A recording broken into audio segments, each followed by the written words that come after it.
Assalamualaikum warahmatullahi wabarakatuh.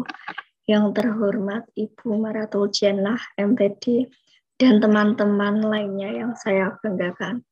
Pertama-tama marilah kita panjatkan puji syukur kepada Allah Subhanahu wa taala yang telah memberikan rahmat, kesehatan dan keselamatan sehingga kita dapat mengikuti pembelajaran bahasa Indonesia pada pagi hari ini.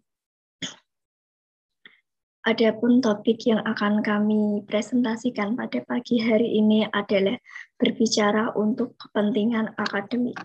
Perkenalkan, nama saya Siti Nur Azizah yang akan bertugas sebagai moderator, dan anggota kelompok saya Sinta Nuril Bedria dan Dina Husnaya. Susunan acara yang akan kita lewati pada presentasi ini antara lain: pertama, pembukaan; kedua, penyajian materi; ketiga, sesi tanya jawab; keempat, penutup. Langsung kita mulai ke sesi yang pertama, adalah pembukaan. Marilah kita mengucapkan basmalah bersama-sama. Selanjutnya adalah penyampaian dan penyajian materi. Saya persilahkan untuk Sinta Nuril Bedriye dan Dina Husnaya mempresentasikan materi berbicara untuk kepentingan akademik. Untuk Sinta Nuril Bedriye, saya persilahkan.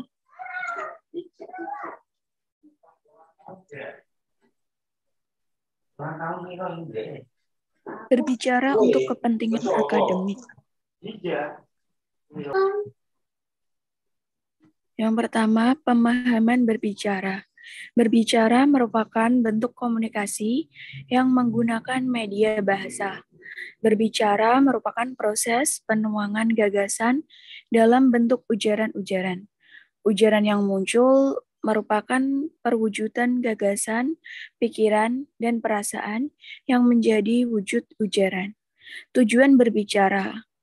Secara umum, tujuan berbicara adalah untuk berkomunikasi kepada orang lain.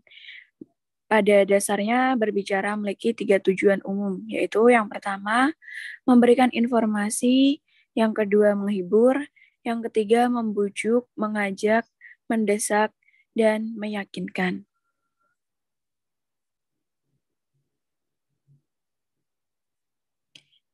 B. Kemampuan menganalisis situasi pendengar.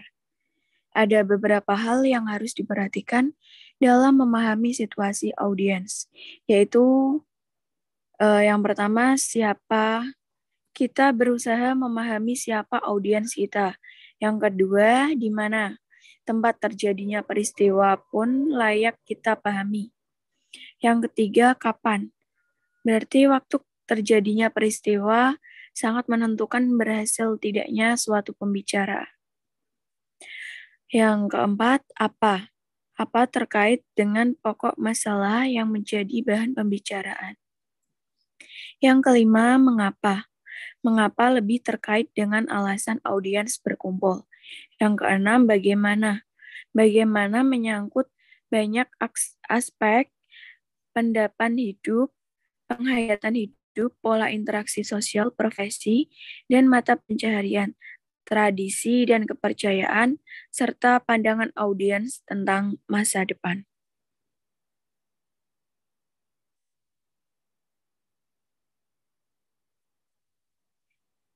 Yang C, kemampuan menyusun bahan berbicara.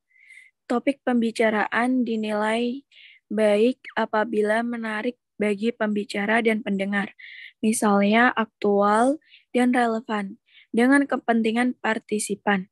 Kegiatan berbicara seringkali ditopang dengan persiapan tertulis, baik berupa referensi yang harus dibaca maupun yang akan disampaikan. Pokok pembicaraan itu ada baiknya dipersiapkan dalam bentuk tertulis, misalnya berupa naskah lengkap atau outline, mempersiapkan materi untuk bahan berbicara di depan orang banyak. Selanjutnya, materi akan dijelaskan oleh Dina.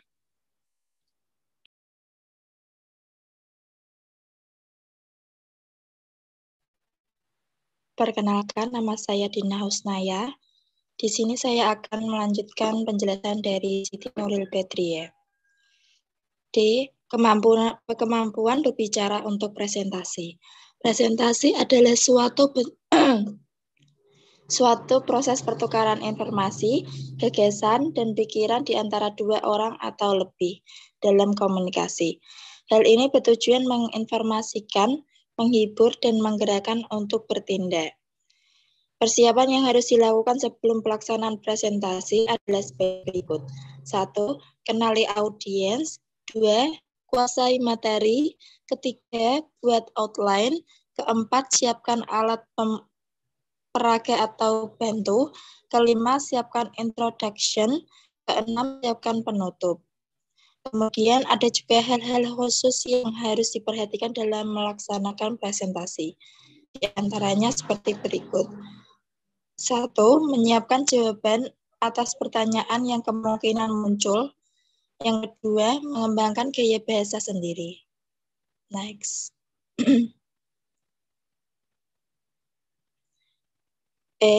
Kemampuan berbicara dalam situasi formal. Kegiatan berbicara formal adalah kegiatan berbicara yang dilakukan dalam situasi atau acara-acara formal. Berbicara formal dikelompokkan menjadi 2, yaitu monolog dan dialog. Berbicara monolog adalah berbicara satu arah. Artinya, dalam kegiatan berbicara tersebut tidak terjadi interaksi antara pembicara dengan pendengar. Sedangkan dialog memiliki arti yang berlawanan dengan monolog. Dialog adalah percakapan timbal balik antara dua orang atau lebih dalam percakapan maupun karya tulis. Terima kasih. Itulah penjelasan yang sudah disampaikan oleh teman saya, Sinta Nuril Bedria dan Dina Husnaya. Untuk acara selanjutnya yaitu penutup. Demikian tadi presentasi dari kelompok kami. Mari kita mengucapkan Alhamdulillah.